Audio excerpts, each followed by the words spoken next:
What if I told you that the single most powerful thing you could do to improve your focus, reduce your stress, deepen your relationships, and strengthen your organization costs almost nothing, and we've known about it for hundreds of thousands of years? It's nature. And not in a vague go take a walk way. I mean the deliberate, evidence based integration of nature into the spaces where we live, work, and lead. My guest today is Alexandra Brower. In addition to her day job as a program manager at Google, she's the co founder of Biophilic Innovations Hub, a biophilic design startup and think tank, and the founder of the Biophilic Design Community, one of the largest professional communities dedicated to integrating nature into the built environment. Alexandra holds a degree in environmental design and has spent her career building bridges between the natural world and the built one. Today's episode explores a pattern that shows up across every dimension of human life, from the individual to the relationship to the organization to society at large. Connection. We are, biologically, creatures of the natural world. We evolved in it. We are wired for it. And yet, we've spent the last century building environments that systematically strip it out. Today, we explore what happens when we bring it back. Here's where we begin.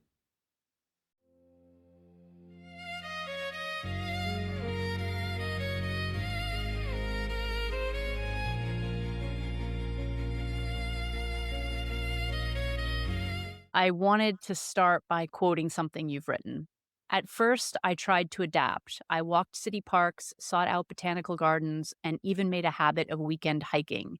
But it wasn't until I placed a single potted plant on my desk that something inside me shifted. Watching its leaves unfurl day by day, I began to understand that biophilia isn't just about big forests or sweeping landscapes. It starts with the smallest of connections. This is beautiful. What was happening in your life at that point, and what did that plant do? Thank you. At that point in my life, I was going through a jarring transition, I would say. So I was raised in Hawaii and surrounded by nature and mountains and beauty. And like my day to day was just completely immersed in the natural world, listening to the ocean and the breeze and the palm trees right outside my window and the birds and just all of that. And, also the sense of the plumeria. We had lots of fruit trees and flower trees and all of that. And then when I moved to the mainland, which is what we call the US, for high school, suddenly there was just concrete and steel. And I felt this kind of unshakable sense of loss. And I couldn't quite explain it for a while, but it felt like I was disconnected from something from myself. And now I know it to be called green withdrawal, words for it as well. And then, yeah, in that quote, I tried to adapt by seeking out these green spaces in my community, in my city, in my state, botanical gardens, hikes, but it felt like separate worlds. Like I'm going somewhere for that versus like just being immersed in it. And then, yeah, I brought some plants indoors, put a plant pot on my desk. It did something really different for me. It changed and it made it like a daily relationship. And, watching its leaves unfurl and move towards the light as the light went throughout the house, it just kind of changed my connection with nature a little bit. And it also showed how you can have a connection with nature outside of just like sweeping landscapes and weekend getaways. And it really does start with these kind of small daily interactions that can add up. We are biologically hardwired to need nature. Going back and feeling that withdrawal, that was a very natural thing.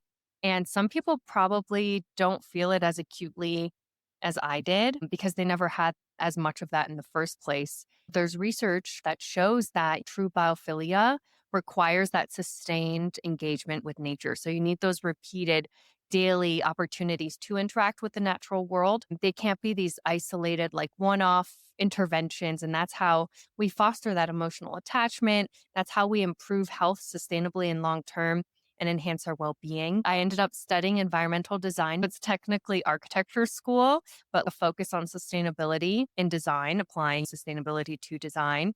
And I just became like really determined to understand how the spaces we inhabit and build and design our homes and our cities and our workplaces, how they shape our mental and physical well-being and how they don't most of the time. I guess that tiny little plant had a big impact, and it also showed me that nature isn't just an aesthetic, beautiful little tiny potted plant. It's actually a biological imperative. It's very fundamental. I've often said on this show that when you slow down and pay attention, an extraordinary world becomes visible. For me personally, this quality of noticing has been integral to changing my entire experience with nature. I walk by a tree now and it does feel like there's something there. It's not Mm. just background. What has that been like for you? Is there a quality of attention that nature requires of us as a precondition to get to what you're describing? Yeah, that quality of noticing is very essential, right? Observation and noticing what we put our energy into is it's not always easy, and sometimes it's more subconscious, and sometimes we do have to more consciously relearn this. And yeah, I mean, for a long time, my walks outside, that 1 30-minute, sometimes window a day to get sunlight and vitamin D and be outside was just another opportunity to multitask, listening to a podcast, listening to the news, checking my phone, calling friends and family. So I realized I was kind of filling even like these quiet moments, quiet spaces, natural moments with digital noise still.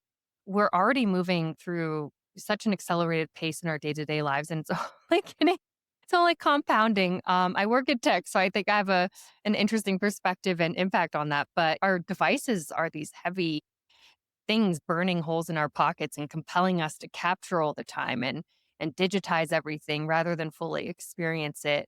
And I've been really trying to change that. I can't say I'm perfect, but I try to put my phone on silent or not bring it at all. Take out my AirPods, just walk slowly, try to be present, sit on a bench like a cute old person. I was doing that in the spring, watching the petals drifting in the sunlight and just trying to be really present in the moment. I've started to coin these as awe walks, and it shows that nature absolutely can blow us away when we give it some of our undivided attention. And there's actually a whole robust field of study and like a very deep history of this too. For example, forest bathing in Japan, it's a practice of immersing yourself into nature to improve your health and reduce your stress and boost your well-being. And they're slow, mindful, sensory walks through nature. You're not focused on exercise, you're not focused on steps, but you get some real benefits from it, right? Like lower blood pressure, reduce cortisol, you improve your immunity, reduce your anxiety. And it's gone quite mainstream now, I will say. And what's really cool is they actually have forest bathing certified parks and stuff like that. Oh, And I think there's something called like Park RX where now doctors can subscribe, like going to the park, and there's some parks oh, specifically for wow. that. That's incredible. Yeah. I remember just actually recently, I was just, there's a small lake near my house, and it was like kind of during the sunset time. I was like, oh my gosh, this is so beautiful. And my immediate reflex was to take out my phone and like frame the perfect shot for Instagram. And I kind of shuddered it. I was like, oh, I almost lost this moment. And of me just trying to document it instead of living in it and be less fully present. And so that was an interesting reminder. Awe is something that we have in a specific framework in biophilic design. And so when we talk about translating kind of these abstract things like awe into actual design, it's actually recognized as a pattern. It's defined as a condition of vast scale or something that defines our frame of reference and shifts our perception. There is opportunity to design and bring on presence into our everyday spaces. And it doesn't require building massive indoor rainforests or anything like that, but it usually does require sustained engagement. It's one of the new patterns just introduced by Terrapin Bright Green. It's a very, very important one. So, one architectural experience that comes to mind is going into the Sagrada Familia in Barcelona, one of the most awe experiencing moments I've ever had in my life. It sounds as you're talking, it's like the antidote to everything that we're challenged with right now. And yes, a Hmm. little bit in off balancing some of tech's intensity and demand, this attention economy that we find ourselves in, and really just lack of presence at scale, right? Like we're all really struggling with it. And you're describing this awe as something that's so much bigger and pulls us out of that. It's so Mm. fascinating that biophilia is driving something that could really maybe help make us all more balanced. This is a great place to pause and lay a foundation for listeners hearing biophilic design for the Mhm. first time, because I think for many of us, if you work in an office environment or you go to a shop, there's a plant in the corner, and that's not really what we're talking about. Can you tell us what is biophilic design? Yeah, you're right. I started with a plant in the corner, so it definitely has its place, but that's not necessarily how we think of it. And it is a massive misconception. It's a very big blanket term, but on a personal level, I define biophilic design as the effort to weave together the landscapes of man for nature and nature for the benefit of both. And so to me, this goes back to my own experience from moving to Hawaii to the mainland, experiencing that loss and that green withdrawal, realizing that nature isn't just a luxury that we can go visit on the weekends, just go to that local park or whatever. It's actually a biological imperative. And now as a mom, I look at my daughter growing up in a very screen mediated world. And I want her to feel the earth beneath her feet and experience that profound awe that I did growing up. Biophilic design is about reclaiming that deep daily connection to the natural world and hopefully integrating it seamlessly into our everyday habits, habitats, lifestyle. Ideally, you're doing more than just sticking a potted plant in a lobby or in your house and just calling it a day. Biophilic design is the intellectual, evidence based attempt to correct the evolutionary mismatch between our very ancient nature tuned biology and all this modern indoor environments that we find ourselves in. Biophilic design applies the biophilia hypothesis, which was popularized by E.O. Wilson. He said humans have an innate genetic affinity for nature. And Stephen Keller, one of the pioneers in the field, defined biophilic design as biophilia applied to the design and development of the human environment. So it's about moving away from superficial approaches where nature might be an aesthetic afterthought. We're wanting to fundamentally change spaces to integrate biological systems into the architecture, into the spaces we're inhabiting. This environment that we're in is an extension of the living systems around us. Something that's happened to me personally over the years is how it feels in my nervous system. I have started gardening. Now it's the nice weather here finally.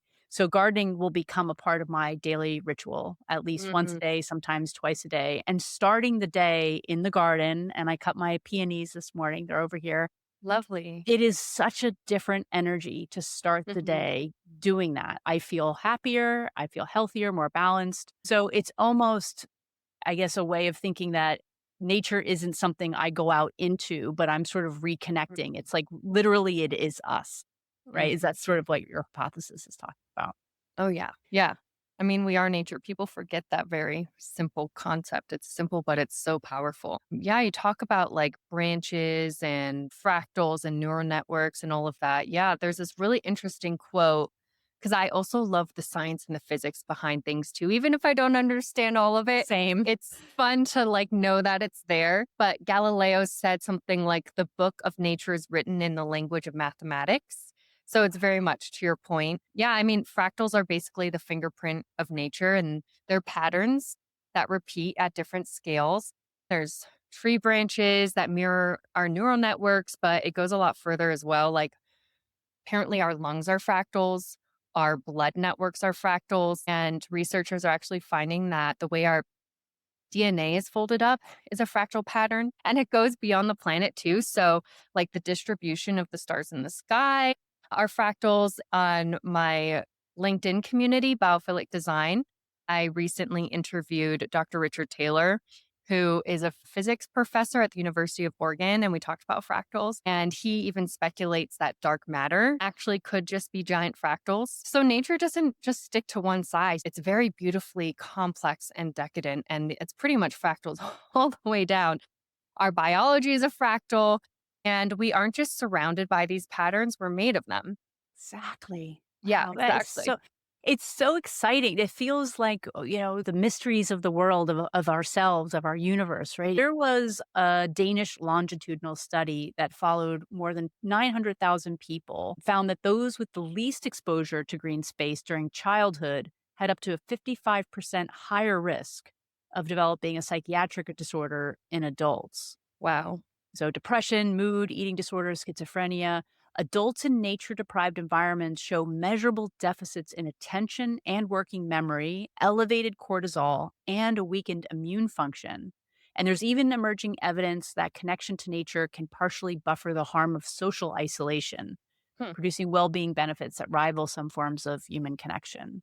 And hmm. we do know that there's a loneliness epidemic. And when I sit with all of this and then some of the other statistics and I found on your great community is that employees in environments with natural elements reported around 15% higher well-being and 6% higher productivity. So these aren't gains that come from perks or programs or free Mhm. bagels in the cafeteria on Monday, but it's from the design of the space itself. So much is in there. I'm wondering if you see the thread connecting our disconnection from nature paralleling what's happening as this epidemic of us being disconnected from one another. Yeah, they're the same. It's the same crisis. And I love all this data. That's why I love this field too, because yeah, it's so beautiful bringing nature indoors and it feels right. But also, like, we have all of this really cool data and science and physics to back it up. But yeah, it's the exact same. So essentially, it's like a biological mismatch. And you compound that with the fact that I think the average American spends 90% of our time indoors and we're in pretty sterile boxes, Wow. not really connected to the earth or nature at all. And then that inherently fragments our connection with one another, with ourselves. But there's something called the International Style of Modern Architecture, and it basically treats a building as an isolated object. You have a site, you plop the box on the site, you turn on the AC, it's identical, they're hermetically sealed glass boxes, nothing to do with where the site is or context or culture or anything like that. It numbs our senses. It erases community identity. It doesn't come from place. Amos Rappaport, he defined place as the people and the cultures who dwell there. And if we ignore all of these worldviews and rituals, we're just going to foster isolation rather than belonging. Designers are looking to heal that disconnection and stop, again, treating nature like superficial decoration. There's a lot of actionable design frameworks and certifications to turn these concepts into reality. One approach is like biophilic charrette. And so before you even do any design at all, walk the site, figure out how nature works here and how you can connect with it. Amanda Sturgeon stated we only sustain what we love. And so when you're Mm. actually designing for the site, what architects call genus loci, which translates to spirit of the place, honoring that spirit of that local spot. You actually create buildings that feel like they grew out of the community, out of the ecology. That's where humanity and nature can thrive together. You're not just building another random building structure, you're building it from the foundation of the social community, of the biological community, of the natural community. And that's the way to affect that disconnection. I saw a documentary some years ago. It was Ken Burns about New York, and he Mm, spoke about some of the expansionism from Robert Moses, where they leveled communities and small neighborhoods and put in giant high rises. And as you're describing, you're separated from your neighbors. There's really no nature at all, maybe a tiny mm, courtyard. All the things you need to do during the day in a smaller environment where it's integrated with nature in your community, you have to interact with each other and you have to interact mhm. with nature. In some neighborhoods in the city, it's like we're in a giant aquarium. What does chronic nature deprivation look like at a biological level? What's it doing to us inside? At a biological level, there's so much happening. And generally, I like to think about it as an evolutionary mismatch. For like 99.9% of human history, our operating system has been with the natural world.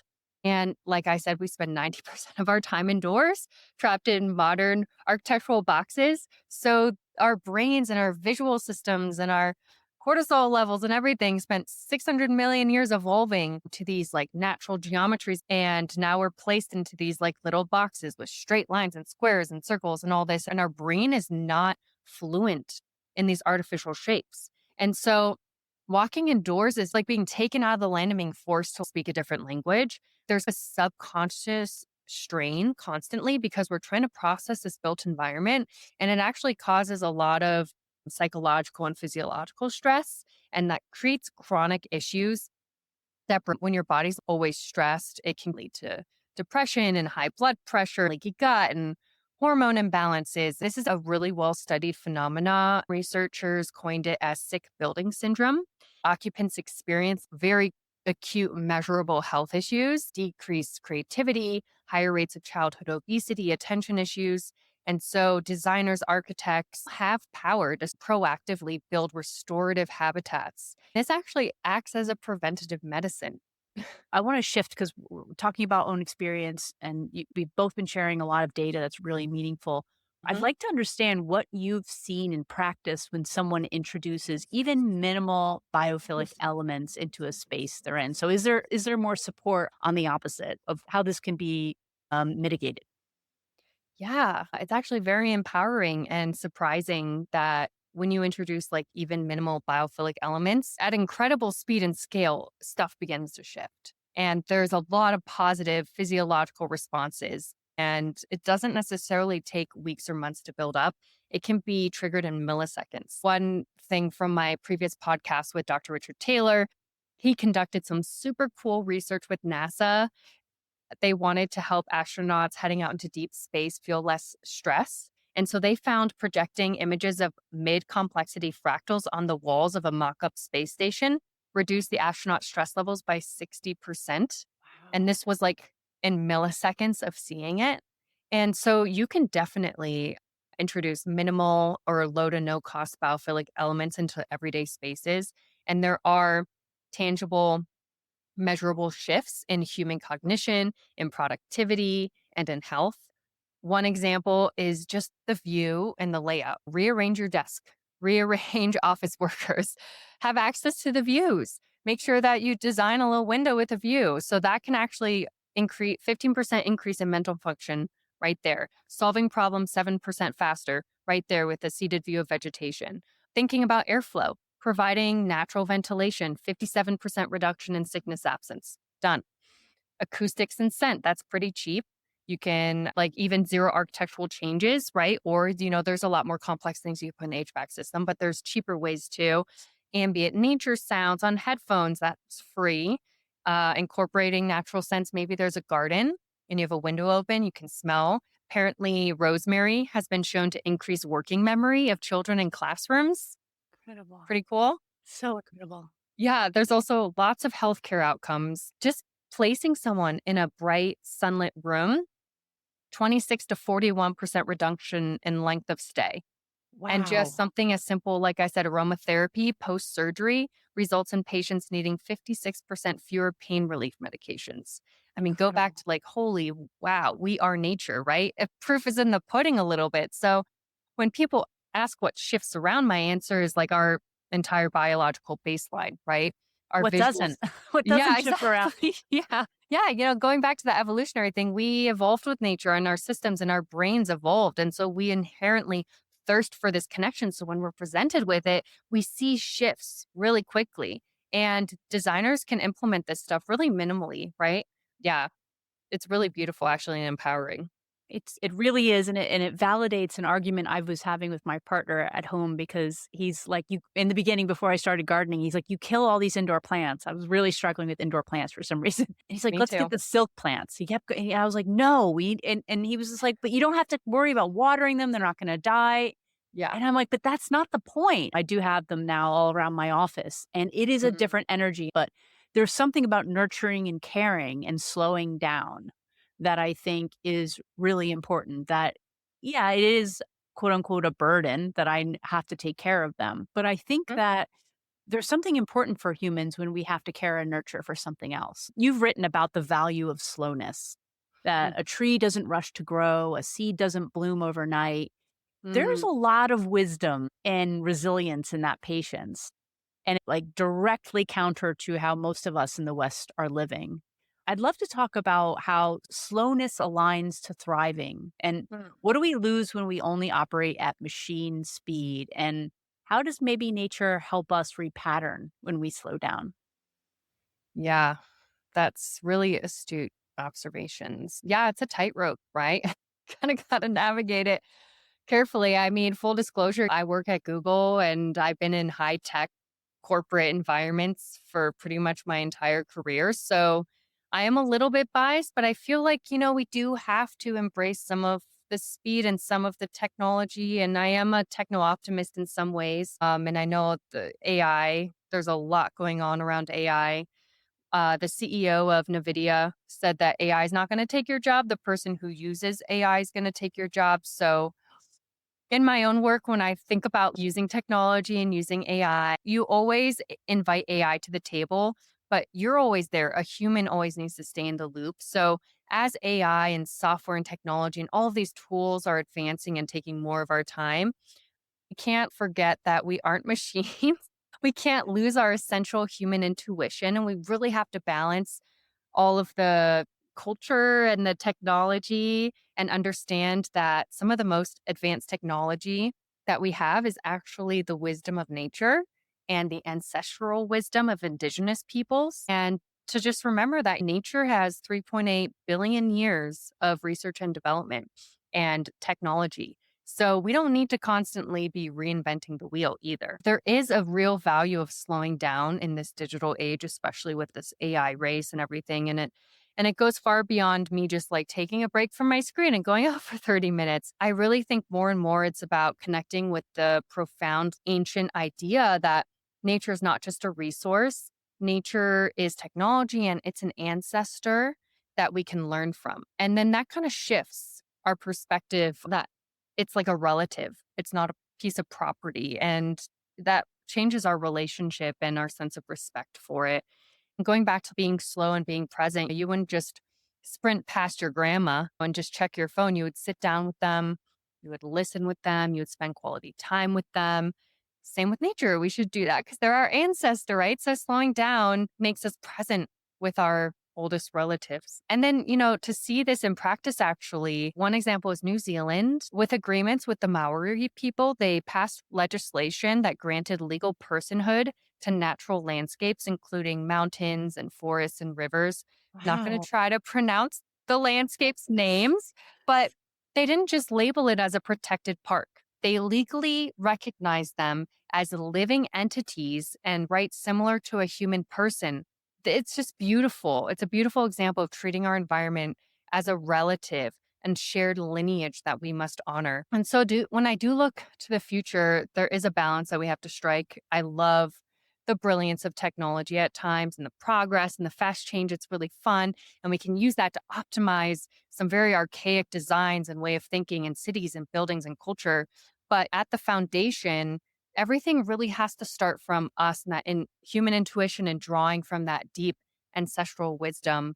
That's beautiful. And it reminds me this tension of opposites. And I talked about Mm, polarity earlier this season, which is somehow we always get ourselves into an either or, right? mm, And it's okay. Like I love technology as well. I'm concerned a little bit about data centers and how it's affecting the environment, not to mention yes. jobs and all of that. But Yes. why can't we marry those two things together? Why can't Mhm, we retain this linkage to our ancestral wisdom and then add this modern technology and insights into it? mhm. Why, I mean, I kind of have an answer why, somewhat cynically, that nature's become this commodity that we kind of extract for purposes for commercial gain. And I think we somehow just lost the thread of what we're trying to do. Somehow we got so ahead of ourselves with commercialization that we forgot, as you've said, this is our medicine, this is a connection. Mhm. I want to shift and talk about conflict. I did some research around this. And nature has historically been a reset mechanisms for humans. And going back to our ancestral lineage, ancient cultures used shared labor on land, ritual and landscape, time in wilderness as part of how they navigated rupture and rebuilt trust. I'm wondering, is there anything in biophilic design practice that draws on that tradition, a way to use the environment itself as a conflict resolution tool? And certainly in these days where it feels like there's a lot of polarity and conflict, is there some sort of wisdom in this that we can find? Yeah. That's a really awesome question. I actually just thought of something though on the last topic about ancestral wisdom and an interesting technology overlap. Wanda Della Costa, who's an indigenous architect, she was saying how a lot of indigenous cultures, they pass down knowledge through telling storytelling. And that means that there's not a lot of written text on this beautiful knowledge. And so AI is not really touching it, and it's not on Google, and it's not written anywhere because it's not passed down like that. And so AI models are not being trained with all of this indigenous wisdom. And so she's actually working on creating an AI model and training it on and creating a repository of indigenous wisdom and writing it down. I thought that was Wow. really cool. That's fantastic.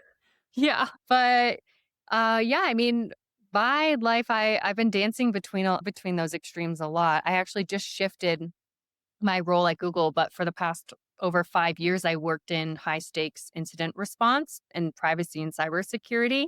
Oh, wow. And yeah, A little busy, a little yeah, intense. I'm also a ice hockey goalie. I love scuba diving, and I also used to rock climb at a competitive level. So I like to do things that are hard and like adrenaline. Apparently. Uh-huh. Yeah. When you're an active incident commander or, when you're 60 feet underwater scuba diving, you are operating in a reality where the stakes can be really high. That intense high stakes pressure, it does make you sharper. Sometimes it doesn't. But learning how to handle it, maintain like a non-anxious presence, wrap a process around the ambiguity and chaos as much as possible. It is absolutely a skill that you can practice and get better at. And your relationship with nature isn't always peace and quiet, right? Nature is the ultimate training ground for honing that skill and that pressure. Rock climbing, I transitioned from indoor to outdoor, actually on rock faces.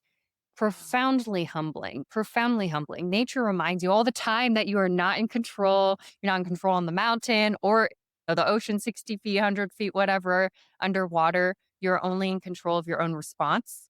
And, researchers have also noted that we consider human beings to kind of be a battery with cognitive and emotional energy, and natural environments actually are the charging station too. In biomimicry, they have something called like life's core principles. It's really, really beautiful. One is to adapt to changing conditions and to maintain integrity through self renewal.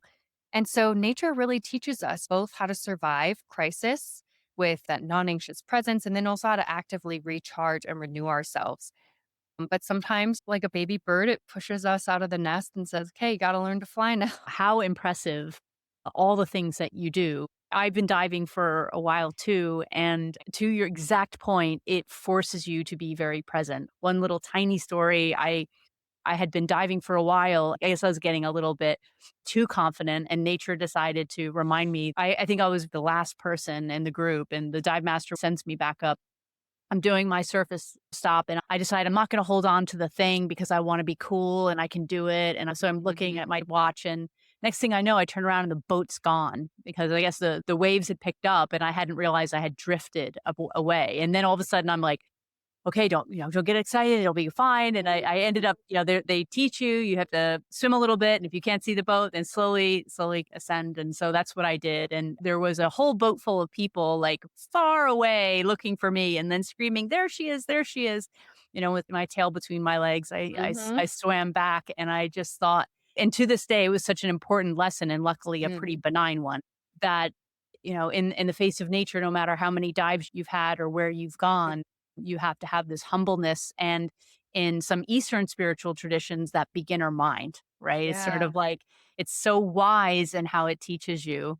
So thank you for indulging I'm me in. glad you're okay. Yeah, yeah. Well, I mean, it was, there's these lessons, and it's again this nod to some greater wisdom that's there.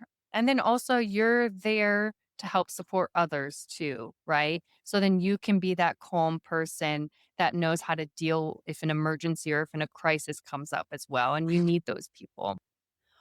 You'd mentioned you work at Google, so I live in and work in New York City, and I ride my bike along this wonderful waterfront esplanade on the Hudson River that they've spent so many years making. It's so beautiful. There's so much life there. And I ride past Google's campuses, which is around Pier 57 in St. Mhm, John's Terminal, mhm. and the building is phenomenal, and it stands out like a wonderful exception to the rule. There's so much green space, right, even on the building itself. In line with whatever is appropriate that you could share, could you talk a little bit about your company's approach to nature? Because they seem to have bought into biophilic design from what I can see, even from the street. Yes, they have gone all in. Pretty much every Google building has biophilic design elements. And New York City is such amazing examples. Google is very data driven. They're not just guessing what makes a space look good and what makes employees productive. Everything is guided by an internal biophilic design framework and it's integrated into the architecture itself as much as possible. Sometimes they're retrofitting, sometimes they're building, having world renowned star architects like Bjark Ingels design from the ground up, which is really cool. Google does view humans as an integral part of nature and they understand the impact in how people function.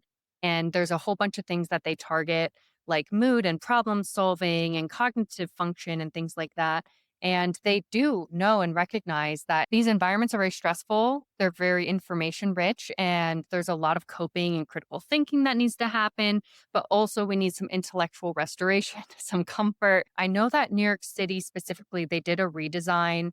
And yeah, they brought an engineer to figure out how to bring biophilia into the interior spaces. There's multiple floor green walls. They wanted to see how they could incorporate biophilic design elements to optimize for social connection, not just pure efficiency. In one of the buildings in California that I used to work in, they actually thought about acoustics. So they did a lot of acoustic design. They have dedicated massage and chill out rooms. They're very data driven and they know that this affects the bottom line and it helps create more productive, healthy spaces for their employees. And they've gone all in. I do really appreciate Google for that. Yeah. Absolutely. And if anyone needs a better rubber stamp on such a successful and reputable organization, I want to be sensitive of our time. But before we go, I'd love to hear more about your biophilic design course and the community you've built, who it's for, and how folks might get involved. Because you said something earlier, which is so important. And I think, especially in times where we all feel somewhat powerless to some of these very big existential Mhm. problems, we can't sit down and solve the healthcare crisis. But there's some things, as you said, that we can do. And so I try to always talk about things that we can take away, and they might seem or feel small, but I don't need to be an architect to understand biophilic design. I can, as you said, think about my immediate space, my home, even my desk and my cubicle. And I was even noticing that my current screensaver has all these pictures of rhododendron in bloom. I chose that, as you said, Mm, that even looking at that wallpaper makes a little yeah. difference. So I'd love to hear more. Yeah. I think we all should be empowered for sure and not, it can be overwhelming. I understand that, but there's a lot of free and cheap ways that you can design it and things that you can bring into your environment. I was reading an article in the journal Biophilic Design, and it's a great journal. It was around how someone was visiting their sick mother in the hospital and she wasn't really recovering very well. It's just like one of those regular sterile environments. So she brought in plants, potted plants and flowers and like more nice cozy blankets that are earth toned and printed out really big pictures of nature and just put it everywhere. And apparently she recovered super quickly and the doctors were like, "Whoa, what just happened with this recovery trajectory?" Wow. So, yeah, there's a lot that can be done there for sure. There is a lot of disheartening things in our society. I totally understand. For me, especially, yeah, water is really important to me growing up in Hawaii. I do have a very big passion for water. So seeing polluted rivers and waterways and how we manage rainfall events and stuff like that. But generally, a lot of us live in concrete jungles and there's just a growing detachment between people and nature, like we're almost on two separate trajectories.